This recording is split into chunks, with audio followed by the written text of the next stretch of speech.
어떤 부자가 구원을 받는가? 자, 이 질문 정말 오래된 질문이죠. 고대의 한 지혜서에서부터 시작됐는데 지금 우리에게도 여전히 큰 울림을 줍니다. 흔히들 생각하잖아요. 부자는 천국 가기 어렵다. 과연 그럴까요? 부유함이 정말 구원의 길에 걸림돌이 되기만 하는 걸까요? 아니면 어쩌면 디딤돌이 될 수도 있을까요? 오늘 이 깊고도 중요한 주제를 함께 파헤쳐 보겠습니다. 네, 맞아요. 이 질문 때문에 수많은 사람들이 수세기 동안 고민했죠. 그런데요, 오늘 우리가 살펴볼 이 글은 정말 놀랍도록 명확하고 심지어 아주 실용적인 해답을 제시하고 있습니다. 자, 그 지혜 속으로 한번 같이 들어가 볼까요? 자, 오늘 우리가 함께 걸어갈 길은 이렇게 6단계로 이루어져 있습니다. 우선 부자의 구원에 대한 해답이 있는지부터 시작해서 부를 구원으로 바꾸는 거룩한 거래라는 아주 흥미로운 개념을 살펴볼 거예요.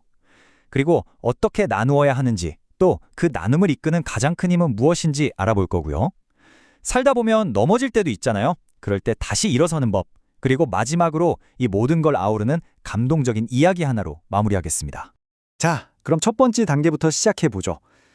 부자는 구원받기 어렵다. 이 생각, 이 전제부터 한번 다시 생각해 보는 겁니다. 과연 부유하다는 것 자체가 문제일까요? 아니면 혹시 우리가 부를 바라보는 관점, 바로 거기에 해답이 숨어 있는 건 아닐까요? 이 글이 주는 핵심적인 통찰은 바로 이겁니다. 부는요, 장애물이 아니라는 거예요. 오히려 어떻게 쓰느냐에 따라 영원한 생명이라는 그 무엇과도 바꿀 수 없는 가치를 얻기 위한 아주 강력한 도구가 될 수 있다는 거죠. 생각이 확 바뀌지 않나요? 자, 그럼 궁금해지죠? 언젠가는 썩어 없어질 이 땅의 부를 어떻게 영원한 가치로 바꿀 수 있다는 걸까요?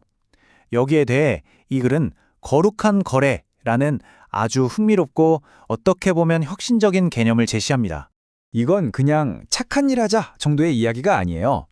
도움이 필요한 사람들에게 베푸는 행위가 곧 사라질 내 재산을 영원히 썩지 않을 하늘의 보물로 바꾸는 거래라는 겁니다. 다시 말해서 나눔은 내 영혼을 위한 가장 지혜로운 투자라고 보는 거죠. 보세요. 선택은 명확합니다. 사치품, 반짝이는 보석, 덧없는 쾌락, 이런 것들은 사실 일시적인 거잖아요.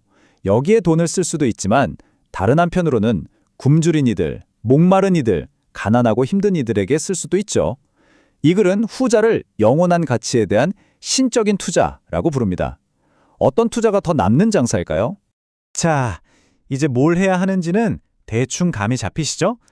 그럼 이제 다음 질문으로 넘어가야 합니다. 바로 어떻게, 그리고 누구에게 베풀어야 하는가? 이 문제에 대해서도 아주 놀랍도록 구체적인 지침을 주고 있습니다. 도움을 요청할 때까지 기다리지 말라고 합니다. 오히려 우리가 직접 도움받을 자격이 있는 사람들을 적극적으로 찾아 나서야 한다는 거죠. 이건 그냥 권장사항이 아니라 의무라고까지 이야기해요. 굉장히 능동적인 자세를 요구하는 거죠. 그리고 또 하나 중요한 게 이 사람은 도움받을 자격이 있나 없나 하고 우리가 판단하려 들지 말라는 겁니다. 왜냐하면요, 우리가 섣불리 판단하다가 자칫 하느님께서 정말 아끼고 사랑하시는 사람을 그냥 지나쳐버리는 실수를 할 수 있다는 거죠. 그러니까 차라리 도움이 필요해 보이는 모든 이에게 넉넉하게 베푸는 편이 우리 영혼에는 훨씬 더 안전한 길이라는 말입니다. 자, 그리고 여기서 정말 흥미로운 관점의 전환이 일어납니다. 보통은 우리가 돕는 쪽이 힘이 있다고 생각하잖아요. 그런데 그게 아니라는 거예요. 우리가 돕는 그 가난한 이들이 오히려 우리 영혼을 지켜주는 든든한 경호원이 된다는 겁니다. 그들의 진실한 기도가 질병을 이겨내게 하고 악마의 공격도 물리쳐준다고 해요. 가라앉는 배를 다시 띄우는 것과 같다고까지 표현합니다. 힘의 역전이죠, 완전히. 좋아요. 지금까지 어떻게 나눌 것인지, 그리고 그 나눔이 가진 힘에 대해 이야기했는데요. 그런데 이 모든 행동을 이끄는 가장 근본적인 동력, 그 가장 위대한 힘은 과연 뭘까요? 그 답은 바로 사랑입니다. 하느님은 사랑 그 자체이시니까 우리가 가야 할 궁극적인 길은 바로 그 신적인 사랑을 본받는 것이죠. 이렇게 한번 생각해 보세요.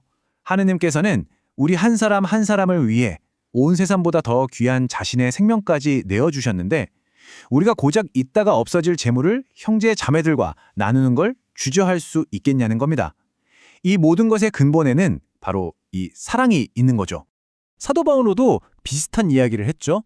믿음과 희망, 이거 정말 중요합니다. 우리가 목적지까지 가는데 꼭 필요한 것들이에요.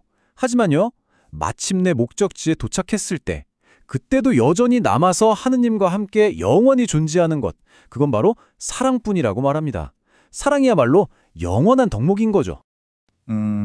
그런데 말이죠. 이 길이 말처럼 쉬운 건 아니겠죠. 우리 모두 실수하고 넘어지잖아요. 그래, 이제부터 정말 제대로 살아봐야지 하고 결심한 뒤에도 또 죄의 유혹에 빠질 수 있습니다. 그럼 그때는 어떻게 되는 걸까요? 모든 희망이 그냥 사라져버리는 걸까요? 다행히도 이 글은 이 점에 대해 아주 명확하게 이야기합니다. 결론부터 말하면 절망하지 마라입니다. 하느님께서는 진심으로 뉘우치고 돌아오는 사람들을 정말 기쁘게 두 팔 벌려 맞아주신다고 해요. 여기서 말하는 진정한 참회는 그냥 내가 잘못했네 하고 후회하는 감정에서 그치는 게 아니에요. 보세요. 먼저 절망하지 않는 게 첫걸음이고요. 그 다음엔 내 영혼에 박힌 죄의 뿌리를 아예 뽑아내야 합니다. 그리고 도둑질이나 착취 같은 해로운 행동은 당연히 멈춰야겠죠. 심지어 과거의 잘못은 이자까지 쳐서 배상하라고 합니다. 마지막으로 혼자 힘으로 안 될 때는 영적 지도자를 찾아가 조언과 기도를 구하라고 하죠. 이건 단순한 후회가 아니라 영혼을 위한 아주 적극적인 치유와 회복의 과정인 셈입니다. 자, 지금까지 우리가 이야기했던 것들. 사랑, 넉넉한 나눔, 그리고 넘어져도 다시 일어설 수 있다는 참회의 희망까지. 이 모든 개념이 아주 아름답고 감동적인 이야기 하나에 전부 녹아 있습니다. 바로 사도 요한과 한 젊은이에 대한 이야기인데요. 한번 들어보시죠. 이야기는 이렇습니다. 사도 요한이 아주 아끼던 유망한 청년이 있었어요. 그를 지역 주교에게 잘 부탁하고 떠났죠. 그런데 주교가 좀 소홀했던 모양입니다. 그 사이에 청년은 나쁜 친구들과 어울리다가 결국 무자비한 강도단의 우두머리가 되어버렸어요. 몇 년 뒤에 이 소식을 들은 늙은 요한이 그 위험한 산으로 직접 말을 타고 그 청년을 찾아 나섭니다. 마침내 마주쳤지만 청년은 부끄러워서 도망가요. 하지만 요한은 포기하지 않고 그를 쫓아가죠. 결국 청년은 요한의 품에서 눈물로 뉘우치고 다시 교회로 돌아와 구원을 얻게 됩니다. 정말 한 영혼을 끝까지 포기하지 않는 사랑, 그리고 그 사랑 앞에서 터져나오는 참회의 눈물이 얼마나 큰 힘을 가졌는지 보여주는 생생한 증거 같은 이야기죠. 그때 요한이 도망치는 청년을 향해 이렇게 외쳤다고 합니다. 멈추어라! 네가 받을 벌을 내가 대신 받겠다. 와, 이 한마디! 늙은 사도가 강도 두목이 된 옛 제자에게 외친 이 한마디에 우리가 지금까지 이야기했던 희생적인 사랑, 그 모든 것이 담겨 있는 것 같지 않나요? 이 이야기에서 청년이 흘린 눈물을 두 번째 세례라고 묘사하는데요. 정말 아름다운 표현이죠. 그만큼 그의 모든 죄를 깨끗하게 씻어냈다는 뜻입니다. 아무리 깊은 수렁에 빠졌던 사람이라도 진심으로 뉘우치는 눈물 한 방울이 영혼을 다시 태어나게 할 수 있다는 정말 강력한 희망의 메시지인 거죠. 자, 그럼 오늘 이야기를 한번 정리해 볼까요? 핵심은 이겁니다. 첫째, 불은 구원의 장애물이 아니라 어떻게 쓰느냐에 달린 도구다. 둘째, 우리의 나눔은 자격을 따지는 판단이 아니라 적극적인 사랑에서 시작되어야 한다. 셋째, 사랑이야말로 모든 것을 가능하게 하는 영원한 최고의 가치다. 그리고 마지막으로 어쩌면 가장 중요한 건데요. 우리가 언제 어떻게 넘어져도 진정한 참회를 통해서라면 언제든 용서받고 다시 일어설 수 있다는 겁니다. 정말 희망적인 메시지죠. 그래서 마지막으로 이 질문을 우리 스스로에게 던져보게 됩니다. 오늘 나의 부는, 나의 자원은 과연 어디에 투자되고 있는가? 이것은 단순히 내가 가진 소유물이 아니라 어쩌면 영원한 선을 이룰 수 있는 엄청난 잠재력일지도 모르니까요.